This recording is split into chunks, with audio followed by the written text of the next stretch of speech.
Advocate general Anoop रतन हमारे साथ हैं। आपसे पहला सवाल, आज उच्च न्यायालय ने डीजीपी संजय कुंडू और एसपी शालिनी अग्निहोत्री की रिकॉल एप्लीकेशन खारिज की है। उच्च न्यायालय ने अपने आदेश में और क्या क्या कहा है?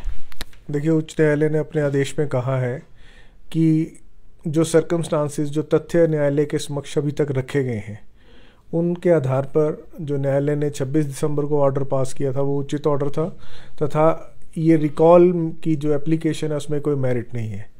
न्यायालय ने विभिन्न एग्जाम्पल्स को देते हुए, विभिन्न तथ्यों को कोट करते हुए कहा है कि डीजीपी कुंडू इस मामले में कंप्लेनेंट भी हैं, और उनकी शिकायत पर, जब कंप्लेनेंट की शिकायत पर जो इन्वेस्टिगेटिंग ऑफिसर है वो इन्वेस्टिगेट करने गए तो उनको डराया धमकाया भी गया। तो वो तथ्य आए हैं। और उसके अलावा न्यायालय ने कहा है कि जहाँ तक डीजीपी कुंडू के मामले का प्रश्न है, वहाँ सिर्फ बायस की संभावना होना ही आवश्यक नहीं, परंतु ऐसा नज़र आना चाहिए कि इन्वेस्टिगेशन जो फेयर हुई है। तो इन सब बातों को मद्देनज़र रखते हुए उन्होंने डीजीपी कुंडू की एप्लीकेशन को रिजेक्ट किया है। और जो एसपी शालिनी अग्निहोत्री हैं, कांगड़ा एसपी, उनकी एप्लीकेशन पर न्यायालय ने जब अपना मेरिट पे फैसला सुनाया तो न्यायालय के अनुसार प्रथम दृष्टया उनके खिलाफ भी डेरिलेक्शन ऑफ ड्यूटी का मामला बनता है। जो तथ्यों में के आधार पर, क्योंकि एक कॉग्निजेबल ऑफेंस की एफआईआर दर्ज होनी थी, तो उसे तुरंत दर्ज ना कर उसमें जो डिस्क्रीट इंक्वायरी के लिए एसपी ने लिखा वो सुप्रीम कोर्ट की जजमेंट के खिलाफ है। इस कारण इन मामलों को, इन बातों को यहीं पे विराम देते हुए हम दोबारा से न्यायालय ने कहा कि अपने ऑर्डर को रिट्रेट करते हैं, और जो ट्रांसफ़र के आदेश हैं उन्हें वैसे ही रखा जाएगा, तथा दोनों अधिकारियों को वहाँ से ट्रांसफ़र किया जाना चाहिए। ऑर्डर्स में प्रिंसिपल सेक्रेटरी होम का भी जिक्र हुआ है। प्रिंसिपल सेक्रेटरी होम को क्या आदेश दिए गए हैं उच्च न्यायालय द्वारा?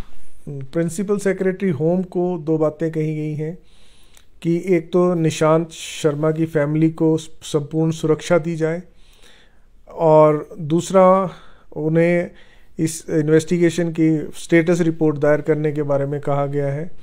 और तीसरा एक महत्वपूर्ण कहा गया है कि अगर स्टेट इस मामले में कोई एसआईटी कॉन्स्टिट्यूट करना चाहती है तो वो एसआईटी स्टेट अपने लेवल पर कॉन्स्टिट्यूट कर सकती है, और आईजी रैंक के ऑफिसर के आधार को उसमें इन्वॉल्व किया जाए, और एसआईटी कॉन्स्टिट्यूट करके इस मामले की जांच कर सकती है। एसआईटी के गठन की जहां तक बात है, क्या एसआईटी गठित करनी ही पड़ेगी, इस तरह का उच्च न्यायालय ने कहा है, या फिर सरकार के पास ऑप्शन रहेगी अगर एसआईटी ना भी गठित करनी हो तब भी जांच जिस तरह से चल रही है वैसे चली रहेगी? ये जो ऑप्शन है ये पूर्णतः सरकार पर निर्भर है। अगर सरकार एसआईटी गठित करना चाहती है, न्यायालय ने ये ऑप्शन दी है सरकार को कि अगर आपको लगता है कि इस स्तर पर एसआईटी का गठन होना चाहिए तो सरकार एसआईटी गठित कर सकती है।